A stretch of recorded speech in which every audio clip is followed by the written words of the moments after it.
This is out to Ivory Channel, dazzling on the outside, Zanaraplos, Richco, then followed over by Royal Seal, Catalea, and Babes Magic is the early trailer. We have dazzling by about 2 lengths.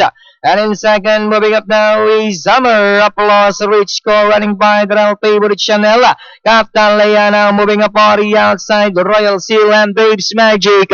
Dazzling by about 2 lengths, Richco is running by the Catalea on the outside.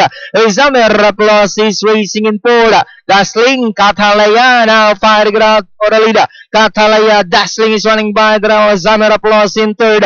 Richco is racing in fourth, then followed by Royal Seal, Babes Magic, and along way back to number 5, that's Royal Seal. It's now Catalea by about 2 lengths. Dazzling, Summer Applause, Richco is racing in fourth. Catalea still in front. Dazzling on the outside, second, Richco, then followed up on the outside by Summer Applause.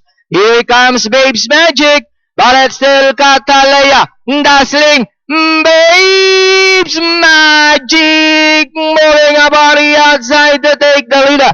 It's now Babes Magic, and finally Babes Magic.